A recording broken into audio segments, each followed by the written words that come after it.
Alyssa Slotkin exposes Kristi Noem for deporting U.S. citizens, and the way it unfolded stunned everyone watching. It wasn't a dramatic speech or a theatrical argument. It was something far more serious, a member of Congress pressing a cabinet-level official on the most basic promise the Constitution makes to the people who live in this country.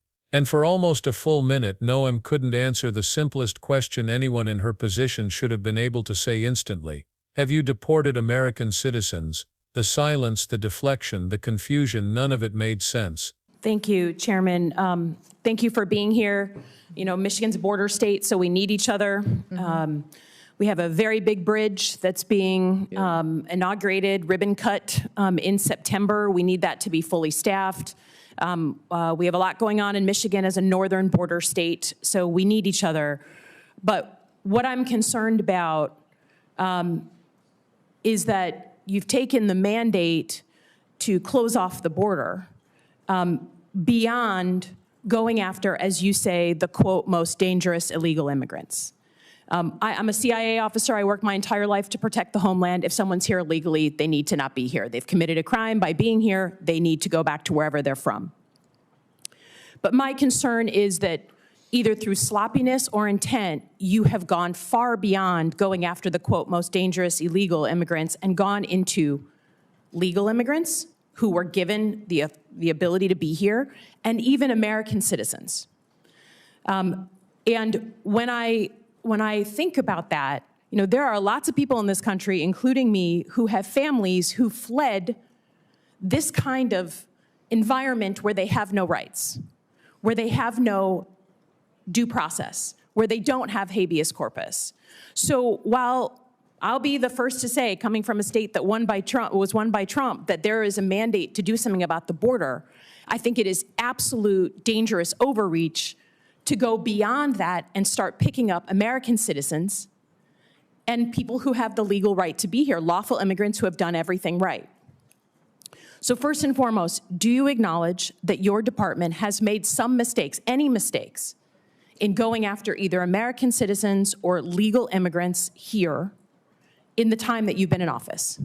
We have not deported any U.S. citizens detained, or people get interviewed. If they get interviewed and they go through that process and we find that they're U.S. citizens or legal immigrants, they stay in the United States. Have you deported we have to go through the vetting process. Have any American citizens, including children, been deported during your time in office? We have children that mothers have chosen to keep with them. So those by my count, you have 10 American citizens, including children with cancer, who have been deported out of the country. I understand you're saying it's their choice. But it's hard to imagine a small child having a choice.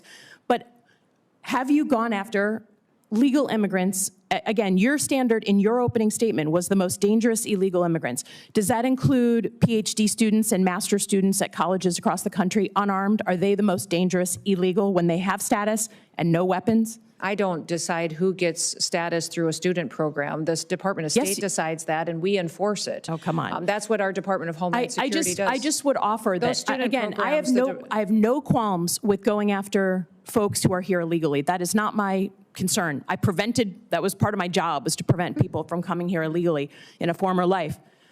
My concern is you're sending a chill down the spine of America by going after people who either have legal status or American citizens.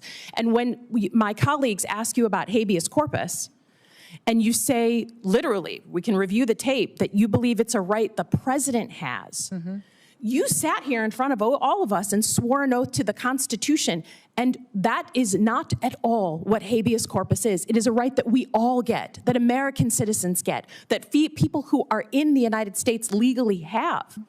So my concern is it's complete overreach.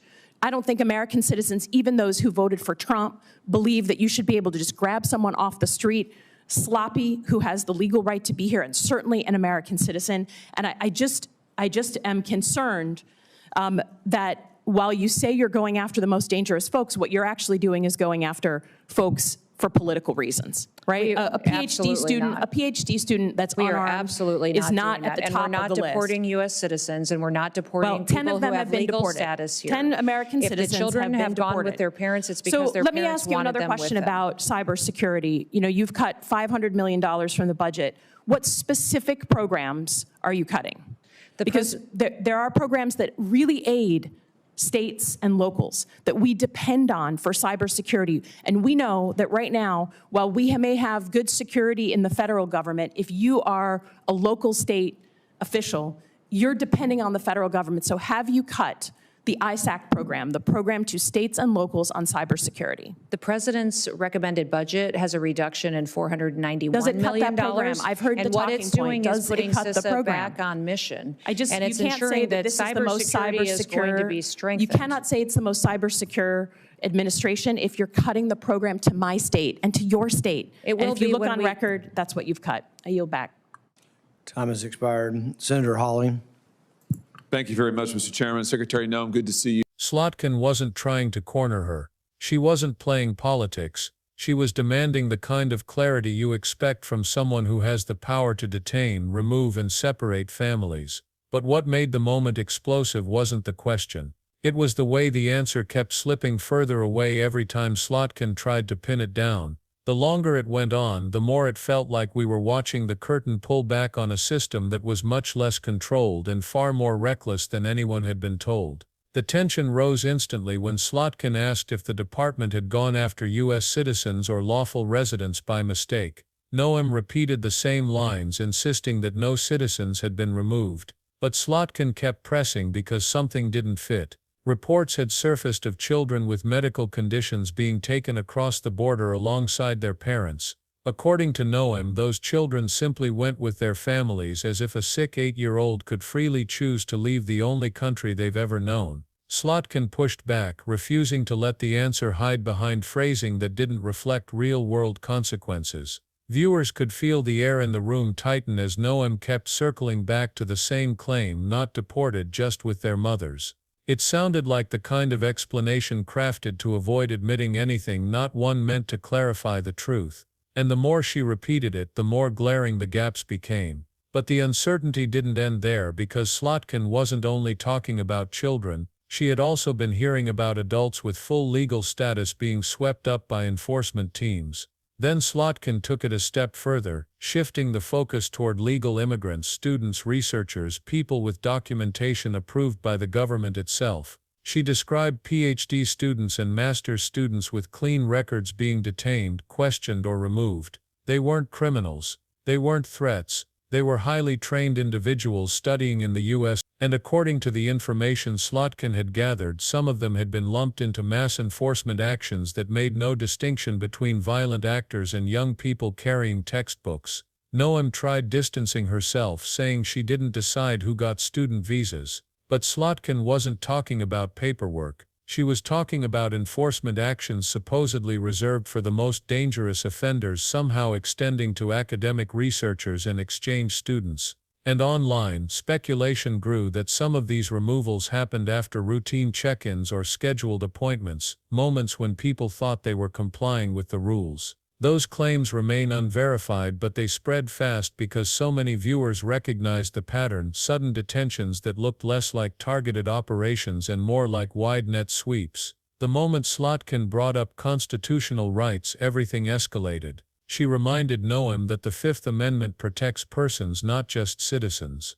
And habeas corpus, the simple right to challenge detention before a judge, is one of the oldest safeguards in American law. Slotkin wasn't asking for a law school seminar. She was reminding the secretary that due process isn't optional. It isn't based on someone's immigration category. It isn't something the executive branch gets to ignore when it becomes inconvenient. When Slotkin asked whether people being removed had been given any meaningful access to lawyers or courts, Noem insisted the department followed every rule. But Slotkin didn't accept that answer because she had testimony, reports, and constituent accounts telling a different story. People who had passed initial screenings, people who had future court dates, people who were in the middle of legitimate legal processes, and suddenly they were gone. Some were sent back to countries they had not seen in decades. Others were placed in foreign detention facilities that their families couldn't reach. Slotkin described it as dangerous overreach, and her phrase carried a weight that went beyond politics. It was the warning of someone who had seen the consequences of intelligence gone unchecked. The real heartbreak came when she talked about the families.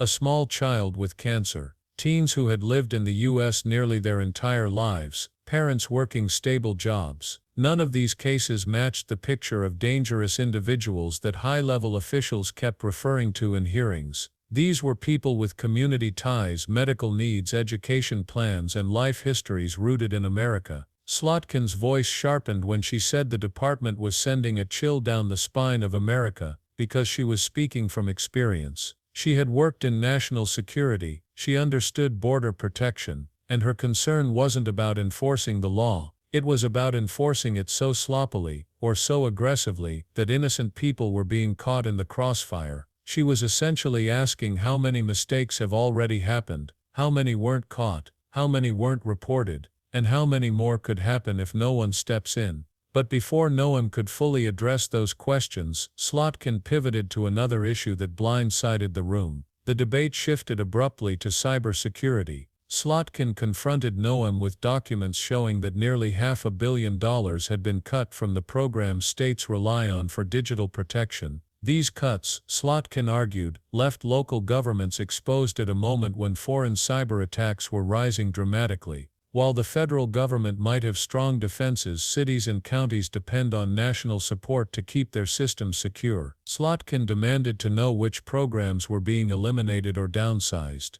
Noem said the budget changes strengthened core missions, but Slotkin wasn't buying it. Public records suggested otherwise. It felt like another moment where the explanation didn't match the evidence. And the stakes were high. If a small town's infrastructure is hit by ransomware or digital sabotage, it doesn't just hurt that town. It can ripple across entire states. Slotkin pointed out that cybersecurity isn't a luxury, it's national security. And cutting it while simultaneously expanding other enforcement priorities raised serious questions about what the department valued and what it was willing to sacrifice. The longer the exchange continued, the more a pattern became impossible to ignore. Every time Slotkin pressed for specifics, numbers, names, legal standards, Noem deflected back to broad statements about mission authority or procedures. But procedures weren't the problem. Slotkin's main point was that the process itself was being misused. People with legal rights weren't being treated like they had them. And instead of acknowledging mistakes or explaining how they were corrected, Noem insisted repeatedly that nothing improper had happened. But Slotkin wasn't just questioning the decisions, she was questioning the culture, because in her eyes a department that hides behind vague phrasing is a department that may be operating in the dark. And when a federal agency acts without transparency, it becomes nearly impossible for the public or Congress to hold it accountable. Observers online began debating whether the department's internal guidelines had shifted quietly in ways that expanded detention authority without fully informing the public. Nothing has been proven, but the speculation shows how fragile public trust has become. As Slotkin tied together due process, deportation mistakes, legal status issues, and cybersecurity failures, she revealed a larger tension at the heart of the department, whether it saw itself as a guardian of law or an instrument of power. National security depends on the rule of law, not selective enforcement, and when an agency holds life-altering authority over families, children, students, workers, it must operate with precision, not haste, not politics, not intimidation, precision. And Slotkin's frustration came from the fact that nothing she heard that day sounded precise. Instead, she heard loopholes, exceptions, evasions, children going with parents, students handled by another department, even though DHS enforces their status, citizens not deported, but removed under circumstances that remain unclear, people with cancer treated like checkboxes in a spreadsheet. It wasn't just inconsistency, it was a breakdown of the chain of responsibility. That's why Slotkin closed her questioning with a stark reminder: America is not a country where people should fear being picked up off the street without explanation. Not citizens, not legal residents, not anyone who has a right to be here. Rights exist to prevent those abuses, and those rights must be honored every single time, no matter how politically inconvenient or administratively difficult they are. The Constitution does not take days off. It doesn't bend because an agency is short on staff. It doesn't shift because someone has a foreign-sounding name. And Slotkin knew that if citizens or legal residents were truly being swept up, even accidentally, it demanded immediate correction. This exchange wasn't explosive because of shouting. It was explosive because it forced viewers to confront a painful possibility that an agency with extraordinary authority may not be exercising it with the discipline it claims. And if that's true, then the burden falls on Congress, courts, journalists, and the public to force transparency. No one should disappear into another country without family or lawyers knowing where they went. No child with medical needs should be removed without a judge reviewing the circumstances. And no government should ever be allowed to operate so broadly that innocent people get caught in its path with no recourse. If you're watching this and believe that oversight matters, now is the time to stay engaged. Demand clarity. Support organizations that help families navigate complex legal systems. Ask your representatives to publish the data: how many detentions, how many removals, how many errors caught, and how many still unaccounted for. Rights disappear when people stop paying attention, and the only way to prevent future abuses is to make sure every official, at every level, knows the public is watching. If you found this breakdown important, subscribe to the channel, hit like, and share this video with people who need to understand what's happening. Your support helps keep independent accountability reporting alive, and together, we can make sure the truth stays in the spotlight where it belongs.